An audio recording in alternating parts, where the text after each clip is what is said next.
So the daily problem is flip string to monotone increasing. And the idea is we're given this binary string, so it's ones or zeros, and we want to say what's the fewest flips you can make to each individual character. So you can make a 0 a 1 or a 1 a 0. What's the fewest flips you can make to have it be all zeros and then all ones? So for this binary string, it would be one flip, because we could just flip this last one. For this binary string, we could flip this and this to have it be 0, 0, 0, 1, 1, 1. But there's other options too. We could also flip this and this to have it be 0, 1, 1, 1, 1, 1, 1. So I'll go over two ways. One of them is more intuitive, and then one of them is a lot faster. So the first one I'll go over is keeping track of the number of zeros. So I'll keep a zeros integer, and it'll be s.count the character 0. And then we'll make answer be 0, or zeros, sorry. So answer is going to be the minimum number of flips we need, and zeros is going to be the total number of zeros in the string.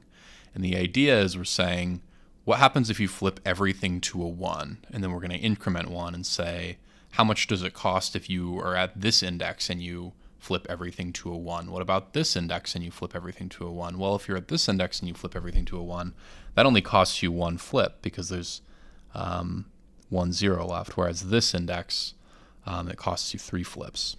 So what we're going to do is we're just going to iterate through every single index and see the current cost and see if that lowers answer. And then in the end, we're just going to return the new answer. And the reason why we initialize this to zeros is because we're kind of starting before the first index. And we're saying, what happens if you just don't flip anything? How many zeros are there that you'd have to change to 1? And then conversely, the very last thing we're going to check is what happens if you flip this to a 1, which means that everything has to be a 1. So the very first thing we're going to check is what if we make everything a 0, and the last thing we're going to check is what if we make everything a 1. And then in the middle, it's what if everything past here is a 1 and before here is a 0. So we'll say for C and S, for each character in S, if C is 0, then we'll say zeros minus equals 1, because now from this point on to the right of this character, we have one less 0 that we'll see. And then answer equals minimum of ants and zeros, or else zeros plus equals 1. Because if you think about it, we're sort of using zeros to mean something else here. If C is already 1, then what that means is if we increment past that, let's say here, we've looked at this 1, we've said, this is already 1. Now, past this point, we have this extra thing that we're going to have to flip. So we could call zeros flips or something instead, and then it would be the number of flips at each state. But I like zeros because we're starting out and it's the count of zeros, but I'll admit it's lightly confusing. So this is the first way, and it does okay. I mean, with a lot of these, as long as you just get down simplistic code, it's going to run faster than most things. The other way is if we start with 1s, and we keep track of the number of 1s. And that's faster because we don't have to run through that first loop.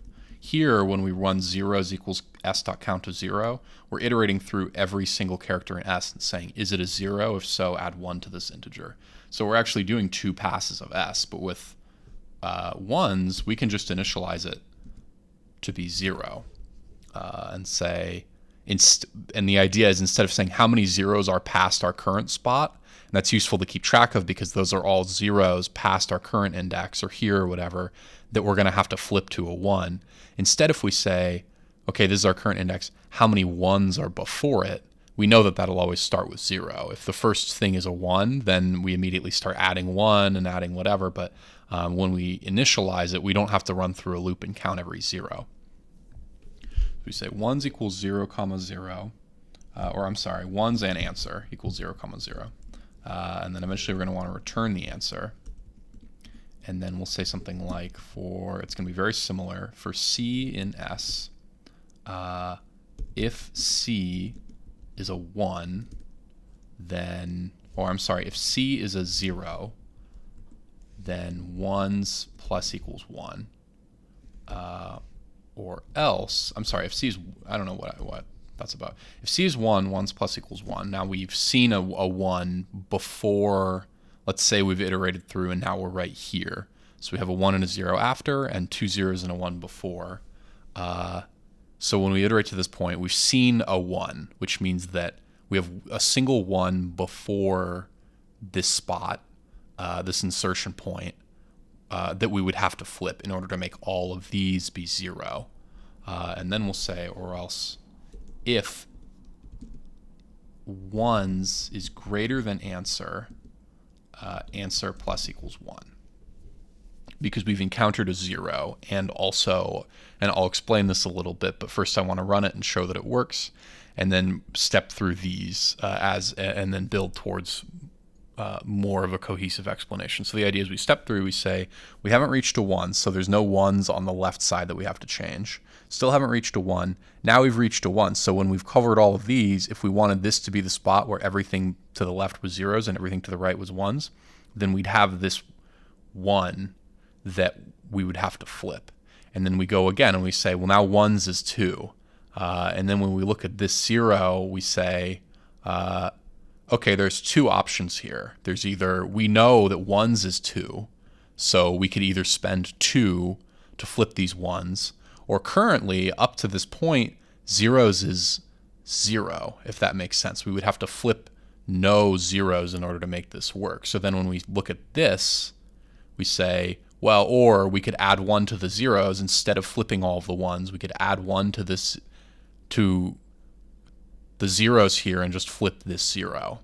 And we only really even have to do that if 1s is greater than this. Otherwise, we could have just flipped these 1s. So if we look at another example here, we start and we say it's not 1s, so we're not adding anything to 1s. When we're here, we wouldn't have to flip any 1s.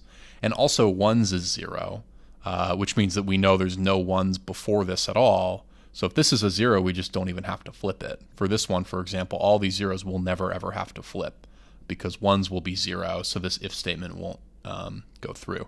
But then we immediately reach a 1. So we have a single 1, which means if we chose right here, we could either flip all of the right side to be all 1s, or flip this single 1 on the left side to be a 0.